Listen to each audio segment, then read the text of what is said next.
India's constitution is more than a legal document. It is a living testament to the collective aspirations of a diverse and vibrant nation. It's a testament to our aspirations, our dreams for a nation built on justice and equality. It reflects the hopes and dreams of millions who envision a society where everyone has an equal opportunity to thrive. The directive principles of state policy, enshrined within this document, are a crucial embodiment of this vision. They serve as a guiding light, illuminating the path towards a more just and equitable society. These principles, while not legally enforceable, serve as a moral compass, guiding the Indian state towards creating a just and equitable society. They remind us of the ethical and moral obligations that the state has towards its citizens. The DPSPs, as they are commonly known, reflect Gandhian ideals of social justice and upliftment. They echo the teachings of Mahatma Gandhi, emphasizing the importance of social welfare and the upliftment of the underprivileged. They encapsulate a vision of India where poverty and illiteracy are eradicated, where every individual has the opportunity to lead a life of dignity and self-respect, where healthcare and education are accessible to all, ensuring that every citizen has the means to achieve their full potential, and where economic and social disparities are minimized. These principles aim to bridge the gap between the rich and the poor, fostering a sense of unity and equality. Understanding the DPSPs is essential to understanding the soul of the Indian Constitution. They are the heart and soul of our constitutional framework, providing a blueprint for the nation's progress. These principles are a call to action, urging governments at all levels to prioritize the welfare of the people. They serve as a constant reminder to our leaders of their duty to serve the public good. They represent a social contract between the state and its citizens, a promise to strive towards a better future for all. This social contract is a pledge to work towards a society where every individual can live with dignity and respect. In the sections that follow, we'll delve deeper into the nature, significance, and impact of these guiding principles. We will explore how they shape our policies, influence our governance, and inspire us to build a nation that truly reflects the ideals enshrined in our Constitution. The DPSPs are often compared to instruments of instruction for the government. They are essentially guidelines, goals that the state should strive to achieve. Unlike fundamental rights, which are legally enforceable, the DPSPs are not. This means that citizens cannot approach the courts to demand their implementation. But this non-enforceability does not diminish their importance. In fact, it was a conscious decision by the framers of the Constitution. India, at the time of independence, was a nascent nation grappling with immense challenges. Enforcing these ambitious social goals immediately was practically impossible. Instead, the DPSPs were envisioned as guiding principles that would shape policy and legislation over time. They were meant to inspire, to set the direction for a nation on the path to progress. The framers believed that as India developed, these principles would gradually become realizable, leading to the creation of a welfare state. The decision to make DPSPs non-enforceable was not taken lightly. It was a pragmatic approach, given the realities of a newly independent nation. India at the time lacked the resources and infrastructure to immediately translate these lofty ideals into reality. Furthermore, the framers recognized that imposing such obligations on a fledgling state could potentially hinder its growth. They understood that achieving these goals would require time, effort, and a gradual transformation of society. Enforceability, they believed, could lead to a rigid framework that might not be suitable for a nation undergoing rapid social and economic change. Therefore, the DPSPs were designed to be flexible, adaptable to the evolving needs of the nation.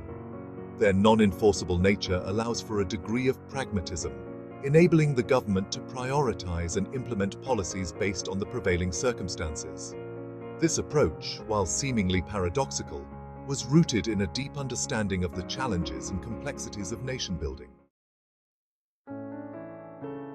Section 4. Pillars of a Just Society, Exploring Key Directive Principles. The Directive Principles of State Policy, or DPSPs, cover a wide range of issues, reflecting a holistic vision for India's development. These principles are enshrined in Part 4 of the Indian Constitution and serve as guidelines for the creation of a just society. They address everything from economic justice and social welfare to environmental protection and international peace. The DPSPs are not just lofty ideals, but are meant to be actively pursued by the state to ensure the well-being of its citizens. Let's examine some of the key directive principles to understand their scope and significance. These principles are designed to guide the state in formulating policies and laws that aim to create a balanced and equitable society. Article 38, for instance, calls for the state to strive to promote the welfare of the people by securing a just social order. This article emphasizes the importance of social justice and aims to reduce inequalities in various aspects of life. It emphasizes the need to minimize inequalities in income, status, facilities, and opportunities. By addressing these disparities, the state can work towards creating a more inclusive society where everyone has a fair chance to succeed. Article 39 focuses on securing a living wage, equal pay for equal work, and the protection of children and youth from exploitation. This article highlights the importance of fair labor practices and the need to protect vulnerable groups in society. Article 41 recognizes the right to work, education, and public assistance in case of unemployment, old age, sickness, and disability. This article underscores the state's responsibility to provide a safety net for its citizens, ensuring that basic needs are met. It reflects a commitment to creating a safety net for the most vulnerable sections of society. By providing support to those in need, the state can help to alleviate poverty and improve the quality of life for all its citizens. Article 48. A emphasizes the importance of environmental protection and calls for the state to safeguard forests and wildlife. This article highlights the need for sustainable development and the protection of natural resources for future generations. These are just a few examples of the comprehensive vision outlined in the DPSPs. Each principle serves as a reminder of the state's duty to create a society that is fair, just, and equitable for all its citizens. They demonstrate a commitment to creating a society that is not only economically prosperous, but also socially just and environmentally sustainable.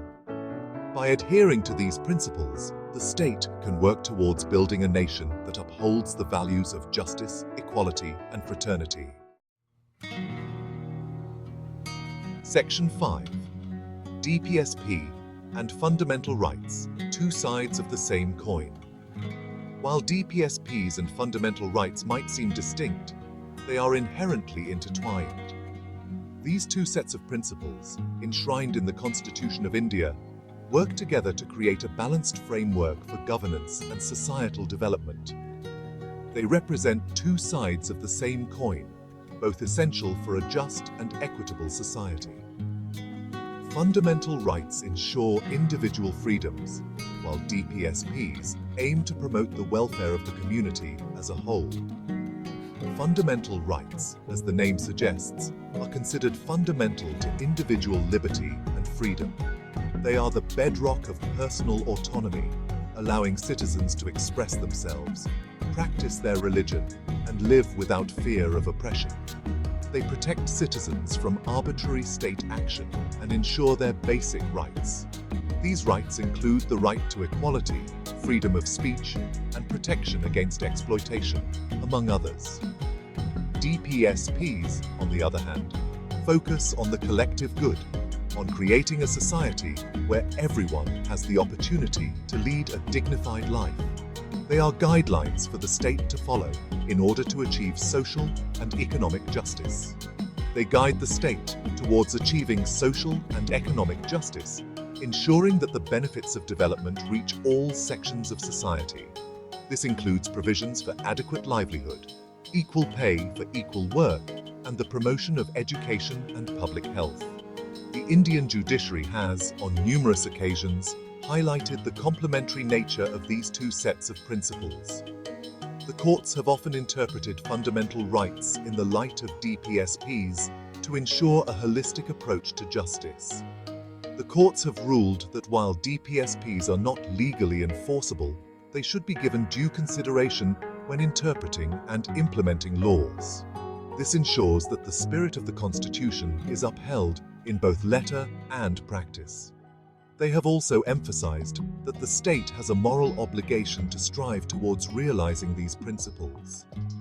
By doing so, the state can work towards creating a more inclusive and equitable society, where both individual rights and collective welfare are given their due importance.